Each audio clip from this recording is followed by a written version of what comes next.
If we're on. Can you guys hear me? Yes. Hi, Leslie. Hi, Don. There he is, just a second here. Hey, Kevin. Come on, Dre. Trying to get this thing to behave. There we go. There you go. Kevin, I'm how you back in. doing? All right, right on. Hey, Don. Glad you made it. Hey, Kevin, this is good. Good. It's Yeah. great to see you. It's been a while. Yep, Hey, here's definitely. Slider. She's And been stepping in. Hey, Kevin. Good. Nice to And meet this you. is Kevin. Leslie. nice to meet you finally virtually here. I'm usually doing the Monday, Tuesday shift each week. Great. Well, we're happy to have you here. It's going to be a bit of a Right lift on. with spirits being what they are. Yeah, it was quite a day. And for folks that might not have been paying attention to the news but are tuning into our show tonight, this is the usual night that Don and Leslie are on. I joined tonight given the very, very shocking and sad news of the assassination of Charlie Kirk in Utah. I first heard about it, I think it was right around noon, and that he had been shot. And then the prognosis did not look good right away. But he passed away. And it appears to have been somebody with a high-powered rifle that was somewhere in the crowd. And I don't know if there's any updates here this afternoon, but the last word I heard is that they had arrested somebody who wasn't actually the person involved with it, and then they are seeking the actual person, and they haven't found him yet. There is the FBI did. I can see a headline on Just the News here, which says the FBI says a person of interest. The person of interest in Charlie's shooting has been released, and they're still looking for him. And I heard Jason Chaffetz, the congressman who was present at the rally, say that he's shocked actually that that they're still looking for this person, that the law enforcement really was delayed in arriving, and he was very emotional. That was, I think, about 1:30 when I got to hear him talking about this. And they say they're going to find the person, but I imagine they're combing over video right now. For those of you who aren't immediately familiar who Charlie Kirk is, he is the founder and was the founder of Turning Point USA, a massive youth movement of conservative political groups on campuses across the country. And he was a regular on Fox News, Newsmax, as well as somebody who was close to President Trump. Probably out of all the young people connected with President Trump, he was the closest and has always been with him. And he was he was 31.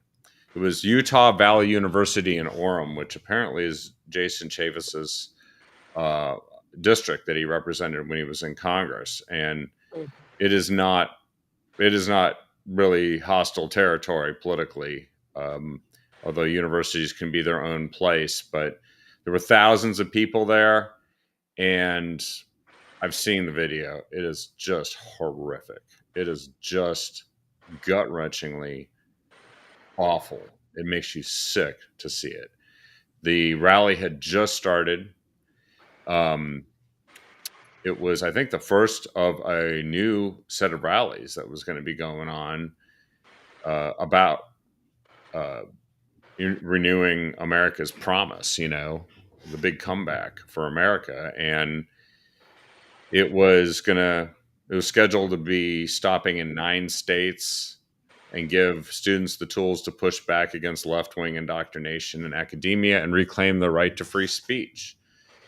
And just moments after it started, somebody did more than deprive Charlie Kirk of his right to free speech, but of his life. And all of us, of one of the boldest voices out there. I mean, he is the one thing that was the hallmark of him. And if you've ever watched some of the videos of him just talking, doing this thing where they set up a mic at a college and people just come up and ask him questions and challenge him, he was unique in his ability to respond, and not in a hostile way. He was always very friendly, very cordial, even to the most hostile people, saying things, calling them names, claiming he was evil, but they would ask questions or make statements, and he did a Socratic method. He always responded by kind of asking them questions. And there are more than a few young people that have been really converted from a path of Marxism back to, Americanism. I'm not going to just say it's conservatism, because he went way beyond that. And it was meant to be a celebration of momentum that we were all feeling. And Charlie Kirk has spread his system of organizing young people and making them feel courageous and bold on what is often a hostile environment on college campuses across the country. President Trump was the one who actually informed the nation as to what happened. That's somehow appropriate that the president, because Charlie made a difference. He absolutely made a difference, not just on college campuses, but in the country as a whole and in the election. And President Trump announced that he had passed away and ordered flags to be flown at half staff until Sunday evening in Charlie's honor. All I can say is that afterwards, it was a mixture of sadness and anger. And then I couldn't help but think back to President Trump bursting out of that group of Secret Service people as blood streamed down his face, putting his fists in the air and saying, "Fight, fight, fight." And I just hope that's actually what we take away from this. Not to go and engage in physical violence before some idiot on the left tries to point that out, but to confront the people that think that political violence is fine. And we have a massive dose of it here in Portland with Antifa. And I think this should mark the end, the beginning of the end for the leftist political violence, which has been tolerated. It's commonplace.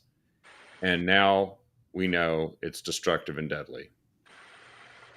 Well, as the biblical adage goes, by your fruits we will know you. And we know what the left has been generating. I came into this podcast thinking about the poor Ukrainian kid that they killed in the subway. You look at the level of hatred that the left has generated in this country over the last 4 years. They keep driving it higher and higher and higher. It's just hard to believe, but you have to understand that's who they are. When you can't win the debate because your ideas are terrible, and you don't value life because you're anti-Christian, you're atheistic, so you don't value life, then it becomes very easy to take life. And that's what we have here is just the extreme example of that. The sad part about it is because we refuse to enforce the law, we have a lot of people, I'm sure, just like this person who did this, roaming the streets. So what we've done here is we've created another martyr. Having said that, though, if you strike us down, you just wind up making us stronger, because now it's becoming very clear to everyone what they are. This is what they are. The guy getting stabbed on the train, that's what they are. And so it's impossible to hide that now. Let me stop. And Leslie, have a comment? No, it's just It's emotional. Charlie was, I mean, I didn't realize he was only 31. I knew he was young. I knew he was a father, and he had the conviction that made him such a bold voice. And it's just shocking. It's shocking that there's anybody that would rally behind this. And again, I'm just a silly conservative who works her ass off all day, and tries to do a good job at work and with my family and with my friends and with my church. And, so I haven't dug into all the headlines and the chatter, but yeah, I'm tired of it. I'm exhausted by all of it. And, I mean, yeah, I just, Charlie was such a powerhouse, and he was so needed. I mean, his whole Turning Point USA is what launched so many people. Candace Owens, I mean, Steven Crowder is involved. I mean, Ben Shapiro. I mean, all of these major conservative voices. They all were collected, with Turning Point USA and Charlie Kirk, and that's the kind of revolution that we've needed. And I know that somebody will step into that spot. They won't be Charlie, but I know that somebody will feel galvanized and will step into that spot. And, as they say, persecution is what grows the church. And that's what I hope happens. I hope that people just say, this is becoming intolerable. And there is absolutely nothing that we can say to justify this. Yeah, I think that they just created a whole bunch more Charlie Kirks, is what they did.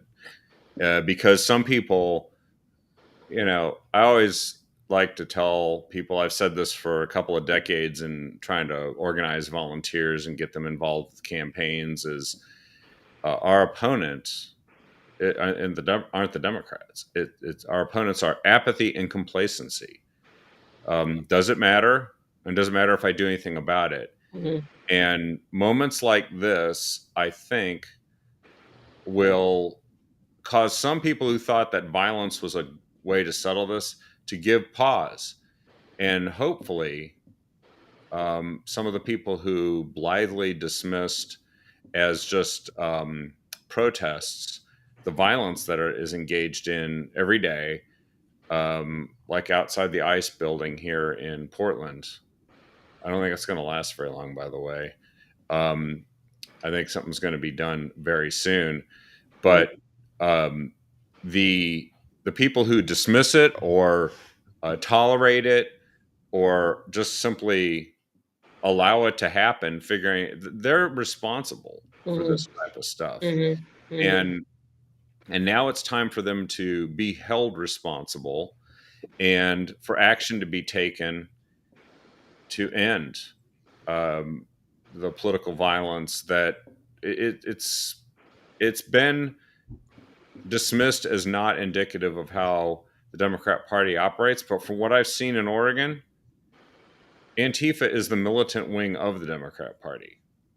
They're kind of like an enforcement mechanism that they use and then try to maintain arm's length, plausible deniability. Mm-hmm. But at the same time that we have to deal with that now and put an end to it, stop treating it as if it's harmless. I think in Texas there were a dozen or so Antifa militants that launched a military-style attack on an ICE facility there. Mm-hmm. So we're done. If the governor or anybody else here in Oregon decides they want to stand in the way of doing something about Antifa, they're with Antifa. Mm-hmm. And that is where we need to move the conversation now. And then there needs to be political consequences for the people doing this stuff. We're done. That goes the same way with that goes the same way with the whole sanctuary city and the sanctuary state philosophy. What that is You cannot have a constitutional republic if the states get to choose which laws they're going to abide by and which ones they're going to ignore. You can't. Right. That can't possibly happen.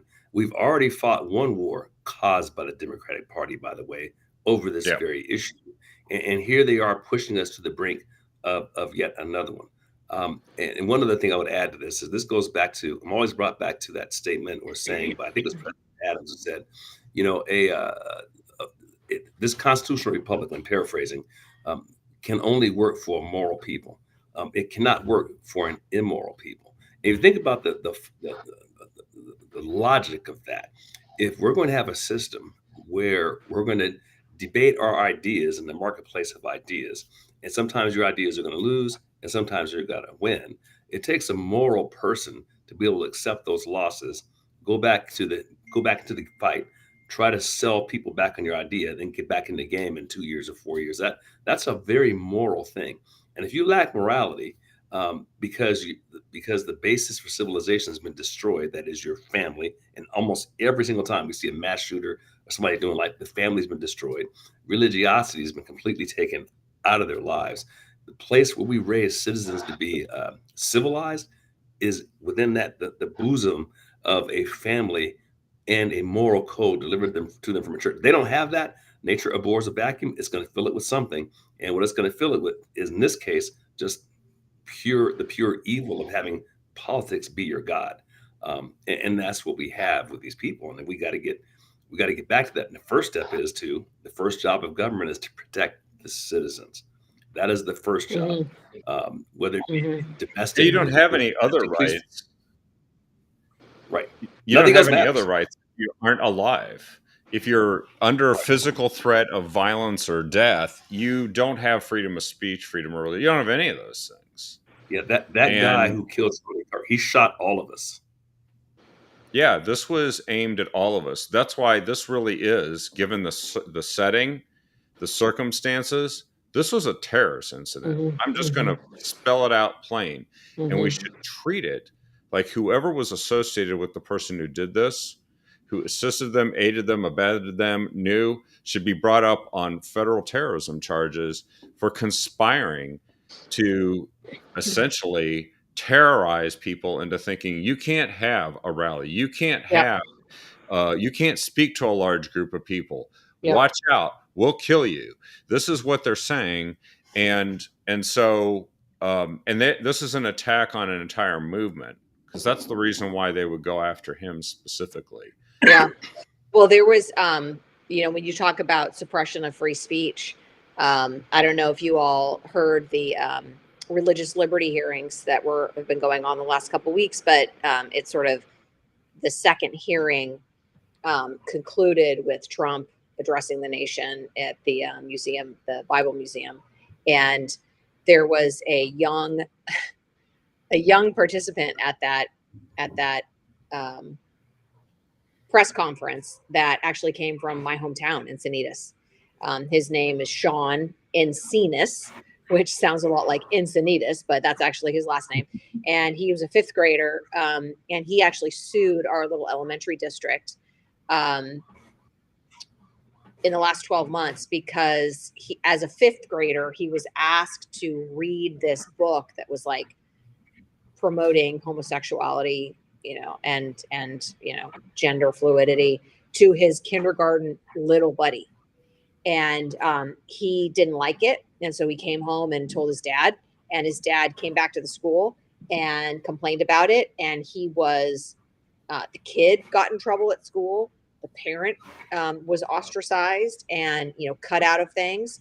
And so, and there was a whole series of emails and Instagram videos that the administrators at Encinitas Union created in total opposite, calling out a parent for opposing these lessons and targeting this parent for complaining about the lessons, when it's like, that's a parent's right.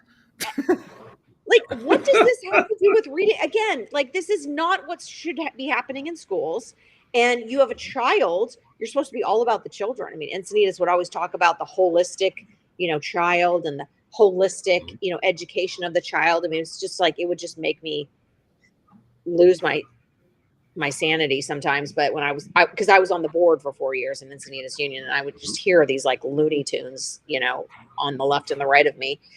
And like, okay, so you really are concerned about the whole child, and you have a child complaining that he feels completely uncomfortable and violated, and that he's being told to do something against his spiritual beliefs.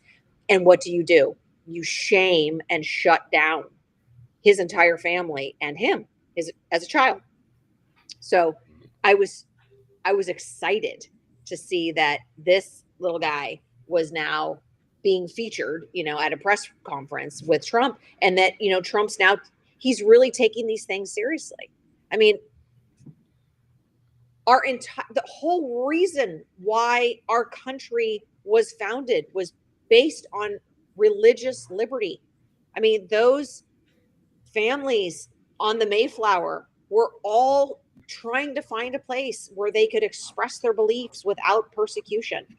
And somehow that is taboo to talk about now. We have to have permission from the government in order to talk about those things. Well, And that's where the Constitution, we've got to remind people what the Constitution is. The Constitution was a document that said Congress shall make no law that, not Congress will give you permission to do X, Y, and Z. You already have that right. And we have to remind younger generations that that's their birthright, if they're an American, is you have a constitution which is designed to protect your freedom of religion, freedom of speech, freedom to protect yourself.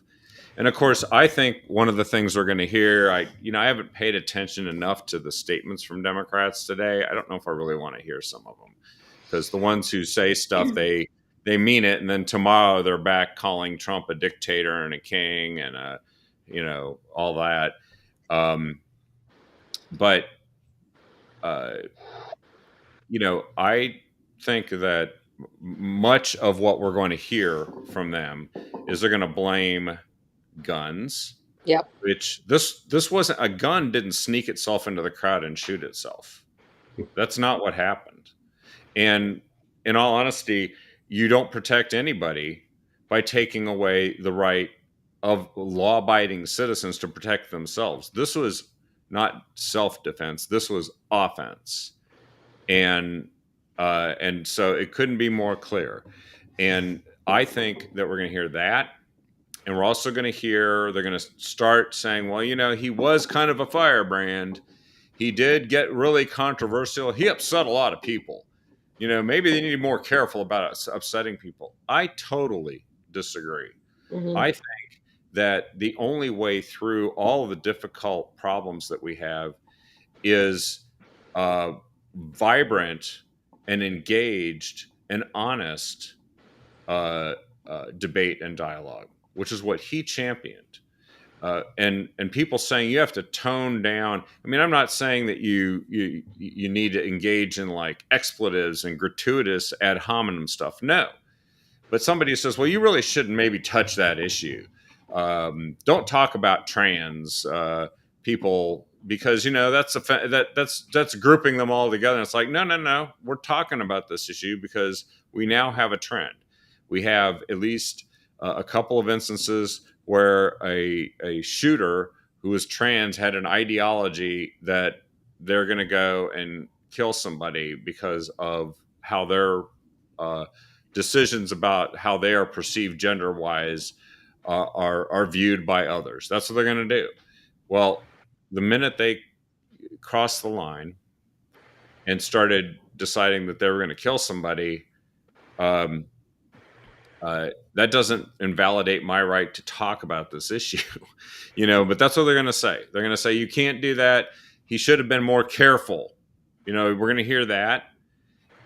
We say, well, probably given what he was doing, this was destined to happen at some point. No, it wasn't. Is it just destined to happen that everybody's going to engage in violence when they don't like what's happening? No, because we have to say no to that. And we actually have to have the debates. I think it's worse to suppress the debates Mhm. And that does lead to legitimate grievances not being dealt with in a peaceful manner. That's how our country is supposed to work. Charlie Kirk was the epitome of that. He never threatened anybody, not a See, and soul. that's their Yeah. strategy. It shuts you down from speaking before you even speak. They've been very good at that for the last 20 or 30 years to make people feel like, oh, I'm going to hurt somebody's feeling.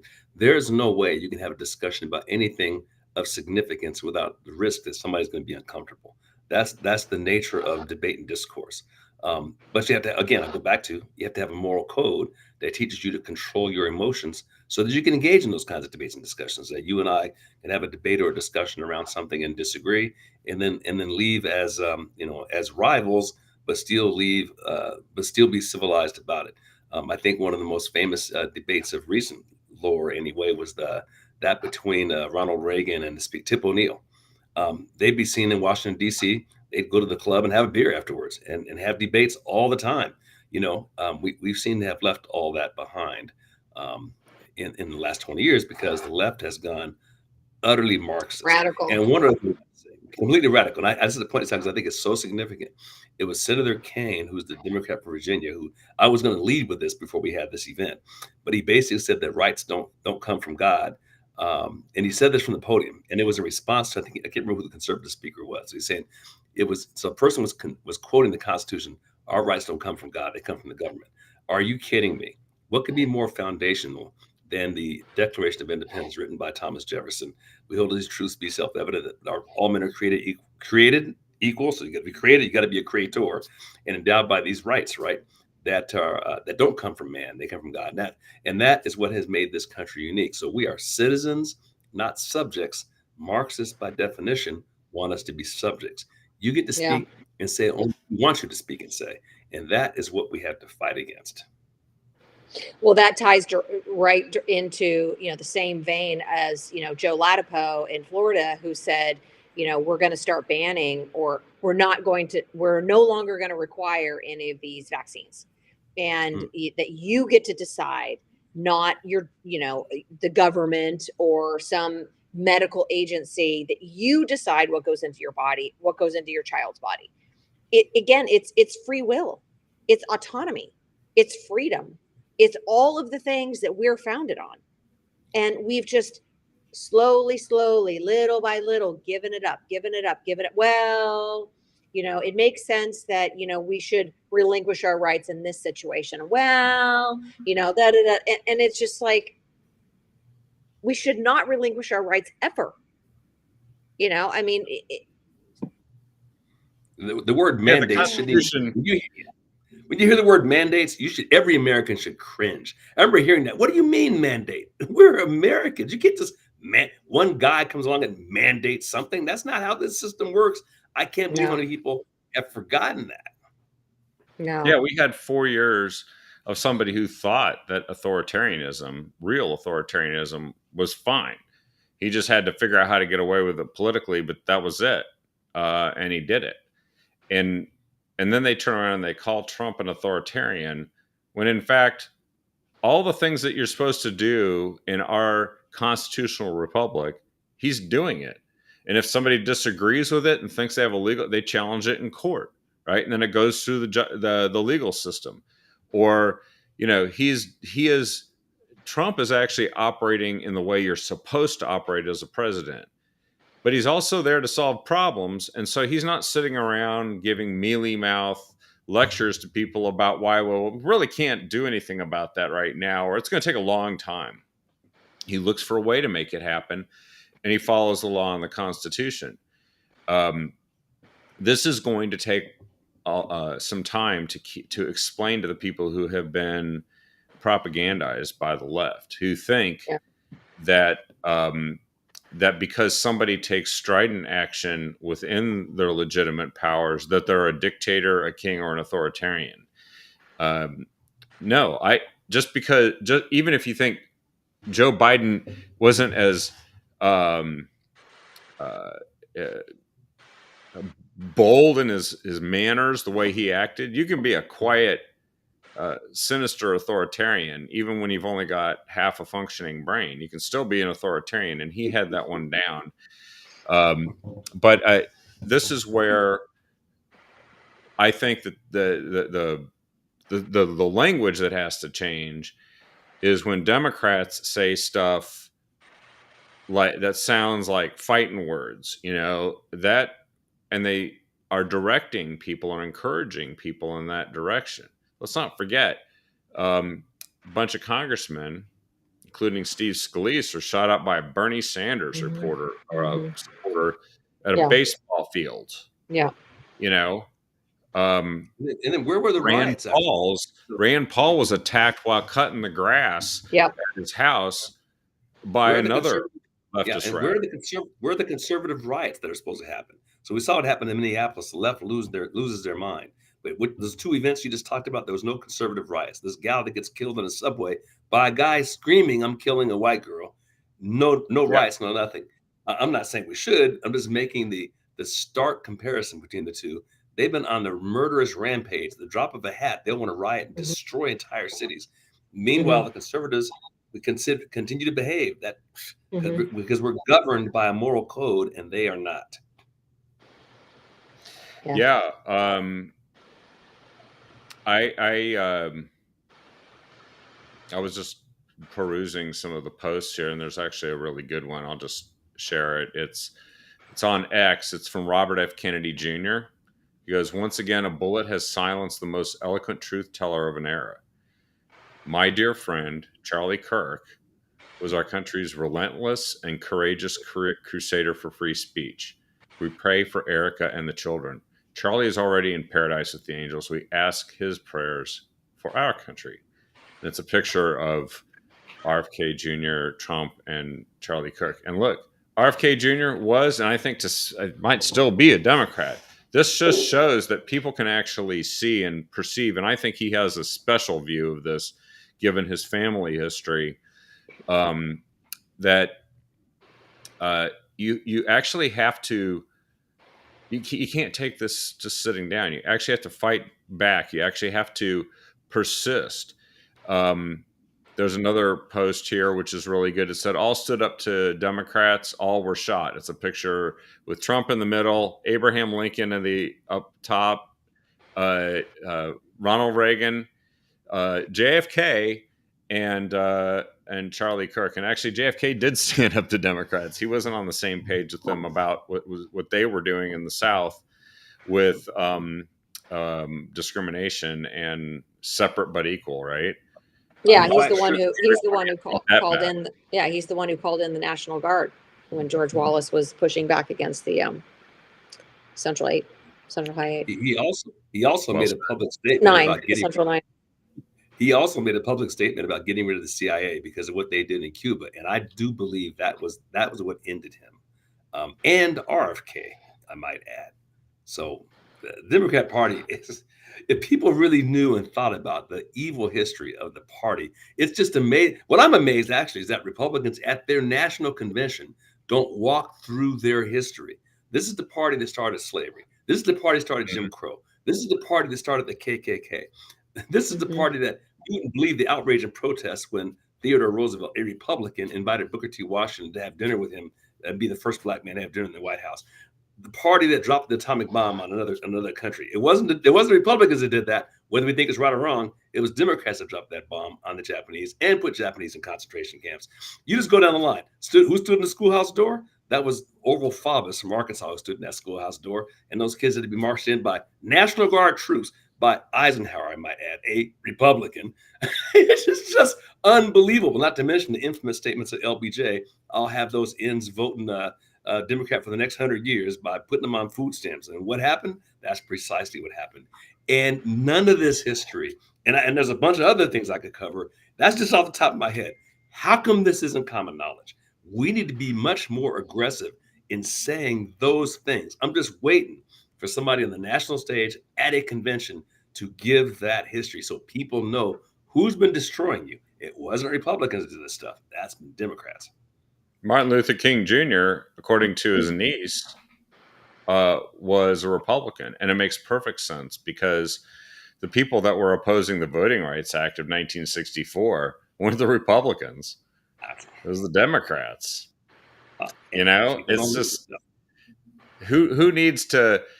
maybe we should just charge the Democrat Party for all the reparations that people are running around saying we need. And, they can raise all the money they want and pay it in the form of reparations. Pretty And the much. rest of us can go on with being prosperous and free. What do you think? Uh, yeah. Will I that mean, work? Yeah. Who funds Planned Parenthood? They try to abort every black and brown baby they can, not to mention poor white kids in the Appalachians. That's where they put their clinics. Yeah, that's Yep. right. That's right. That's right. Margaret Sanger. Yep. Yep. By the way, there was another great thing. I just posted it here. Raise the next Charlie Kirk. We need an army of them. And I think that's a great sentiment, because that's actually that's the way you do this, is that they try to take him down, and 1,000 more rise up and try to reproduce what he did with their legacy, and then cover every college campus, every rally, every place where you don't think we can go, and you can't speak out, and just overwhelm them with, righteous, truthful, free speech that just needs to be heard by enough people to make a difference. And also call out the people who are making excuses for the people that are violent. Yeah. I think that this is the moment to do it. They can't they're going to try to also claim that this is just one crazy person. Well, we don't know anything about who did it yet, but we do know that we've had Democrats, including Joe Biden himself, saying, got to go punch him in the face, hit him low.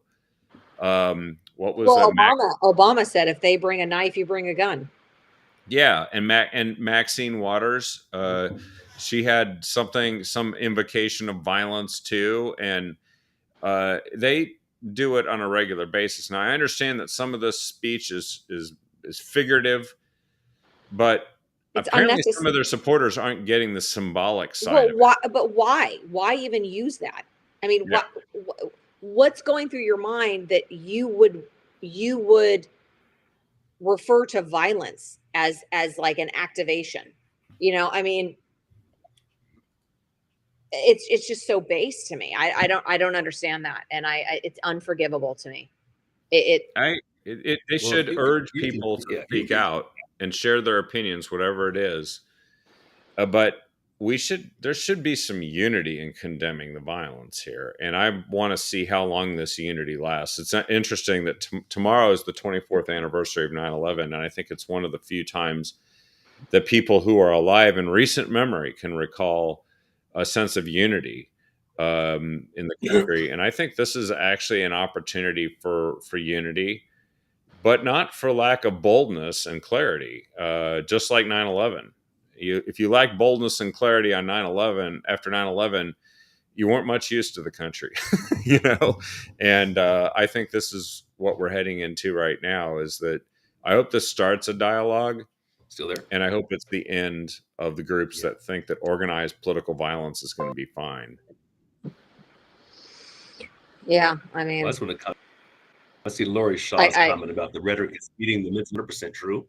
You are constantly calling people, Nazis over and over and over again. And you're constantly calling people evil rather than engaging with debate on their ideas. There's an unhinged percentage of the population that you're spurring to action. And that's what we see. I'm sorry, I mean to interrupt you. No, that's perfectly legitimate. Is that, what is the action when you say somebody's evil and a Nazi? Well, okay, I guess, what do you do about evil Nazis? And do you debate them and defeat their ideas in the public square? Or do you just kill them? Is that, and I think the problem is they've said enough stuff that people who frankly don't get the subtleties and the symbolism are saying, I think that the message here is that we can't have this. We're going to just have to go and start killing all these people. That's what I think the message has been received by a great number of people that hear Nazi and authoritarian and evil all over and over and over. There are actions that people take that are evil, and I don't even have a problem with somebody calling an action evil, but condemning somebody as irretrievably evil, uh, who's in elected political office, is basically putting a target on them. And but we can still have a debate about that too. I don't mind. Any debate is fine, as long as people don't think they can act on that debate by using violence. Mhm. Violence Mhm. is when you've lost the debate, Right. frankly. I think Right. that's what we're seeing here. So many people have lost debates to Charlie Kirk, and he's such a nice guy, that I think that makes him even angrier. It's just, you lose to this nice guy who's super smart and articulate, or was. Um, and yeah, I guess we also have to remember that these amazing individuals that rise up from amongst regular people, I guess we don't get to have them forever. We have to remember that too. And we should cherish it while they're there. That's true. That's true. Well, their deaths are only in vain if we give up. Yeah. And we have to realize that this has always happened when there's evil come along. That's why we have saints and martyrs, because they were the ones who joined in the fight when many others wouldn't.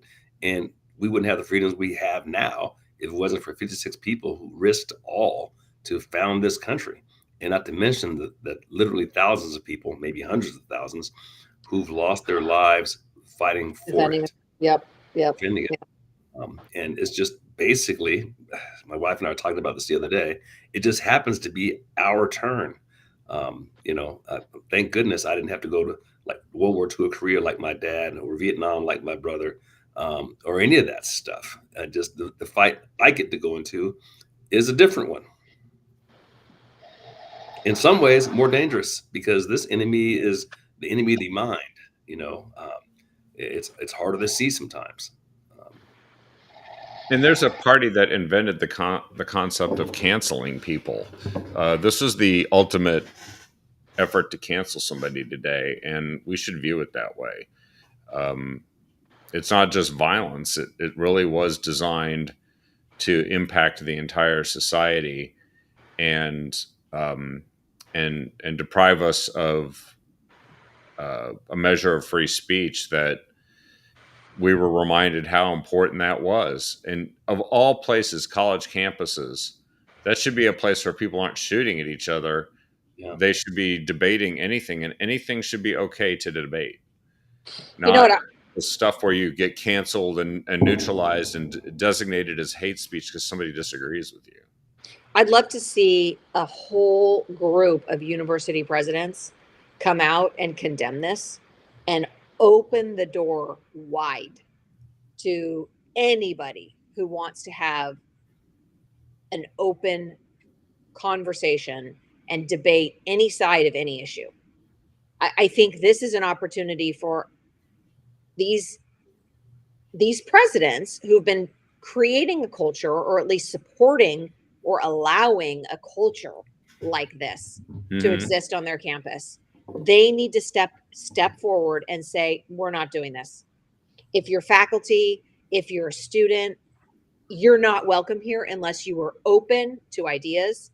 That's how we promote scientific discovery. That's how we develop higher ways of thinking. That's the entire process of learning, is being open and being flexible and changing your mind, changing your methodology. That's the whole point of learning. It's discovery. Yeah. See, I think the problem, Leslie, is over the last 40 years, that whole system's been infiltrated by Marxists top to bottom. Yeah, it'd be great if they would do that. I don't see it. I think the system's got to collapse. I think it's got to collapse first. And I think the collapse is in process as more and more people pull their kids out of public school and don't trust it anymore. The percentage of students attending public school has been declining dramatically since COVID. Yeah. Yeah. And I think people are seeing what the university is just basically putting kids in debt and giving them nothing in return. More and more people are starting to see this doesn't make any sense. Eventually, not to mention the fact that they believe in killing off their future customers. What other business kills off their future customers with abortions? Yeah. But that's what they're doing. I know. Over I time, know. you can't have what 1.7 children per woman and have more college students. It's just like it's insane. They will Well, slowly collapse, and that's a good thing. there's a great irony here too, because he was famous for organizing people on college campuses and then visiting those campuses, having these debates and dialogues like the open mic thing and these rallies. And he didn't go to college. Yeah. He didn't go to college. He's brilliant, or was brilliant, um, but he frequently pointed out that you don't need to go to college to become smart or wise or skilled or effective in the workplace. It's one avenue, but he was also saying that to point out that you can also fill your head with garbage by going to one of these places, end up a lot poorer by paying a lot of money for it, and actually be a detriment to society as a result. Yeah. And Yeah. you're preaching Marxism. Marxism is famous for not liking competition very much. It Yeah. always ends with authoritarianism. That's why every version of idealized Marxism ended with an authoritarian dictatorship like the Bolsheviks or Stalin, Mao, where power flows through from the barrel of a gun. Remember that famous saying that Mao had? And uh, they don't like competition, and that's when some of these countries that accidentally, or not accidentally but foolishly, vote in Marxism. You can vote yourself into Marxism, but you often have to shoot your way back out of it Yeah. That's of Yeah. exactly Marxism, right. because of Marxism and how it operates. Yeah. Yeah. Well, the nation's report card came out this last week, and you know, people people are seeing. You said people are dropping out of the public school system, and that's that. Like they just knew they had seen enough, and they knew, but they released some of their findings, and basically our scores are down even before COVID. I mean, COVID was devastating, and I get sick of people constantly like pointing to COVID as the excuse for everything. It's like Yeah. it's not the excuse for everything. Like it was 4 years ago. Let's pull your head out. But according to the nation's report card, things have been steadily declining in education since well before COVID, and that was just sort of the death knell right there. But reading scores are down, math scores are down. They were actually comparing, it says only 33% of high school seniors were considered academically prepared for college level math, which is a decline from 37% in 2019. So that was before COVID. So before COVID, we only had 37% ready for college math. Now we have 33%. So only 4%. Yeah. Same thing in reading. And I mean, it's just, If there's COVID nothing was for the that. cause of everything, then why did we have to pass? Why, when we passed the so-called Student Success Act in 2017 as a recognition that we were not succeeding with public education, and that they did it, they raised some taxes and got some more money in there. That was the corporate activities tax, the CAT tax, that's driven businesses out of the state and shrunk the state's tax base. That Student Success Act, the only thing that you can say about the Student Success Act is it did not produce success. It did the opposite. And Of it course. started doing it well before COVID hit in 2020. Of course. Of course. Yeah. Yeah. And as bad as the academic disasters of the public school system, maybe more important is the destruction to the national story, the destruction of that which binds us together. So you see this man on the street, kid on the street, college student on the street interviews all the time, and they don't know these basic fundamentals that our generation knew. They don't know the Yeah. Declaration of Independence. They don't Yeah. know Paul Revere. They don't know George Washington. They don't know, none of that stuff. They don't have any sense of history of what binds us together. All they teach them is how to hate their own country. And the amazing part is, you go to Germany right now, they don't teach them anything about Hitler. They don't bash their own country, and they got a history, recent history anyway, 5,000 times worse than us. You go to Japan, They don't teach that Japan was more responsible for more civilian deaths in World War II than any other country. They don't teach anything about the rape of Nanking. They teach us nothing but about how wonderful Japan is. But we're supposed to sit here, the country that fought a civil war to end slavery, a country that's one of what two countries that sent its ships on the high seas to stop slavery.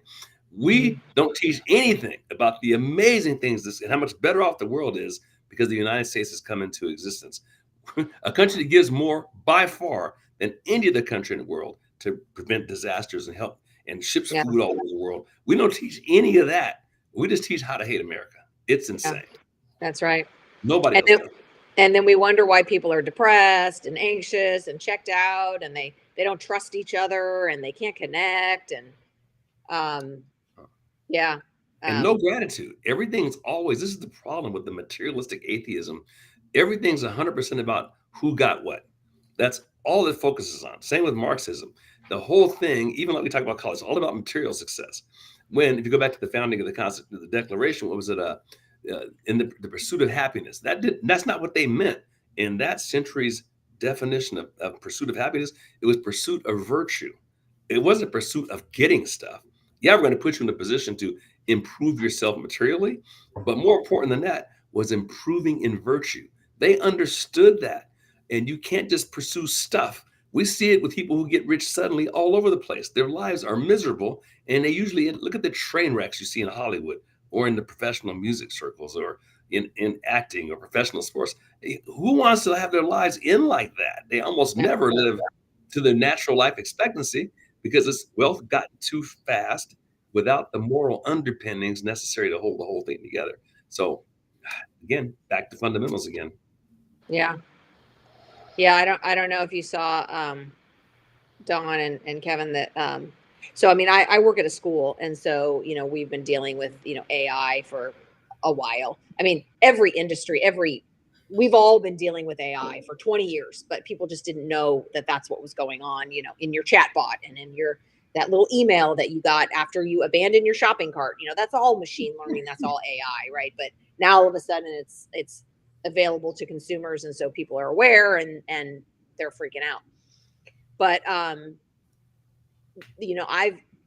there's a lot of this, we already know that people lack the ability to connect with other people, that they've been shut off, shut down, and in a sea of other humans, they're feeling lonely and isolated and depressed and angry. And it's like, turn to your neighbor. I mean, everywhere I go, I turn to somebody in line. I talk to somebody, standing next. Like I'm constantly connecting with people.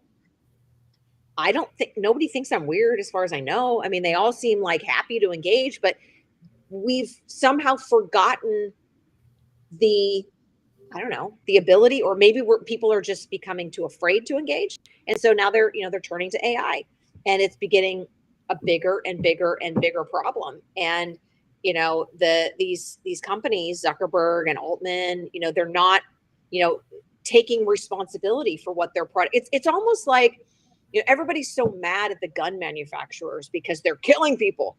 AI is literally killing. I mean, not literally. They are killing people. They are encouraging people to commit suicide. They're encouraging people to Yeah, I kill their saw that pet. story. Yeah. I mean, there's so many of them.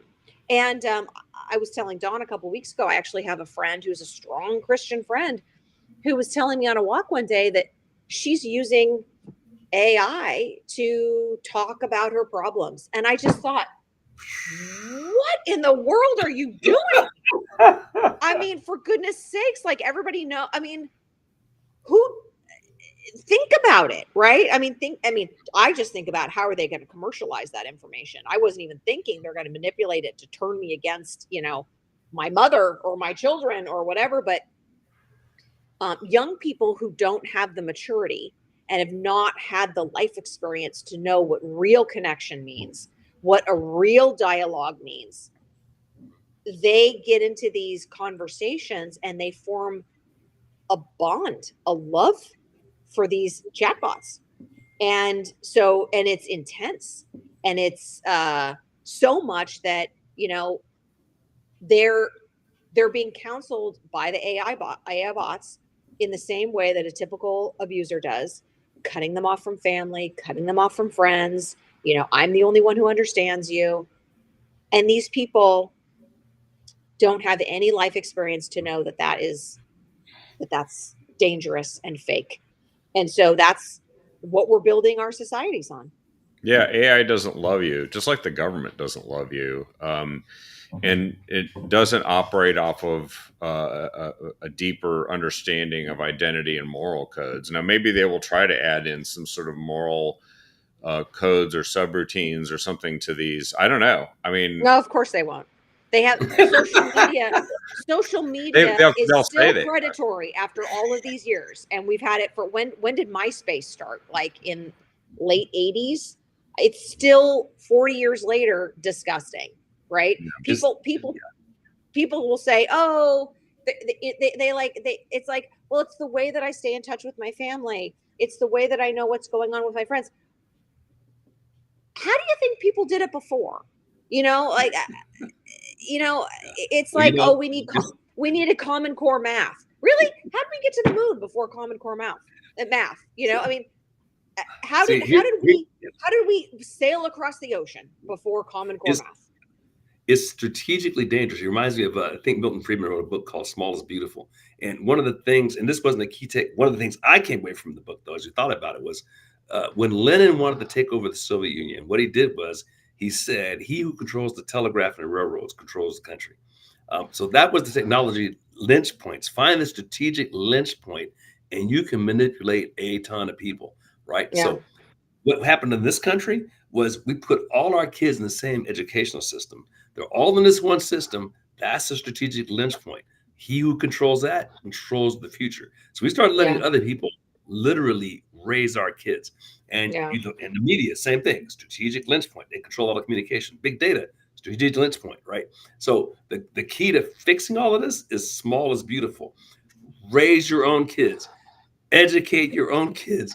Don't turn any of that stuff over to the government. In terms of like this whole chat box thing, I was talking to my wife this about the other day.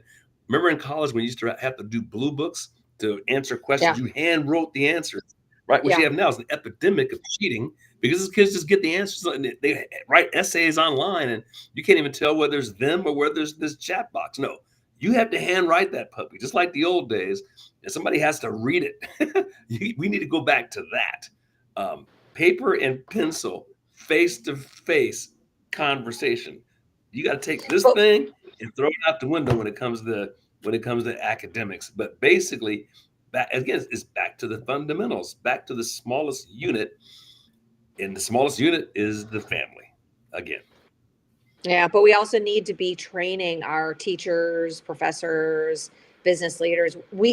Parents, we all need to know how AI is working. We have to stay ahead of it. You can't just say, "Oh, I'm just going to take you out to the woods and we're going to, barbecue and have a campfire and fish for the weekend and that's going to solve everything." No, we have to stay ahead of it. And the genie's out of the bottle now. So yeah, it is. I mean, and it's a tool like any other that can be used for good or evil, and absolutely, which means we can't ignore it. But at the same time, we also have to realistically prepare for what it is and its impact. And I think there are things that technology is definitely at a stage now where it can easily race ahead of humans and our ability to fully grasp what impact it has and how it interacts with us. We don't adapt as quickly as technology does, which is a big disadvantage, but it's not an excuse. And we're at the stage where we could do something about it. By the way, I just wanted to mention, as predictable, this is a headline from yesterday when we were talking about Antifa. Oregon leaders prepare court and legislative action after Trump floats National Guard in Portland. And so they're already making plans. Dan Rayfield's already making plans that they're gonna, let's see if they do anything about Antifa attacking federal facilities and federal officers. Marxists love revolution. That's all he needs. Yeah, they love revolution. They love conflict. That's what they love. Well, I know Trump doesn't back down from a fight. So just like he's doing in DC and Chicago and California and see, we can no longer, we have no place else to step back. Conservatives, we kept stepping back for the last 40 years. Oh, no Bibles in school. Oh, no prayer in school. Oh, you can like give my daughter contraceptives behind my back. Oh, we just keep giving in, hoping they'll go away. They ain't going away. So now Yeah. our backs to the cliff. It's either fight or die. And what just happened today is a perfect example of that. You either like man up or man out, one or the other. Yeah. It's No more apathy and complacency. It's time to step up and stand up, That's it. and then act Yeah. And that's incumbent on every one of us. Every one of us has an opportunity to talk to our friends, talk to and our speak up. coworkers, to Yep. speak up. Somebody says something insane, we got to start challenging it in a nice Yeah. professional way, but we Yeah. can't no longer be silent. Yeah. Yeah. Well, gentlemen, look at the time. Yeah. That Unbelievable. flew by.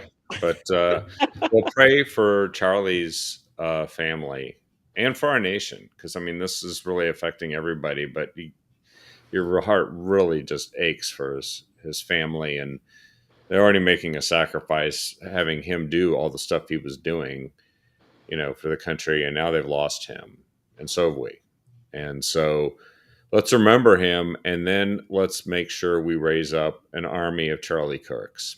Um, What to better eulogy can there be than us doing that? Yeah, Yeah. Yeah. Yeah. amen. Good. All right. All right. Hey, Thank you. audience, thank you once again for another a little bit sad, but hey, the upshot is we have another hero. Yeah. And thanks, Kevin and Leslie, for joining tonight. I love seeing you all as always. Thanks, Don. Nice to meet you, Good night, Clifton. everybody. Nice to meet you, Leslie. See you on a future one.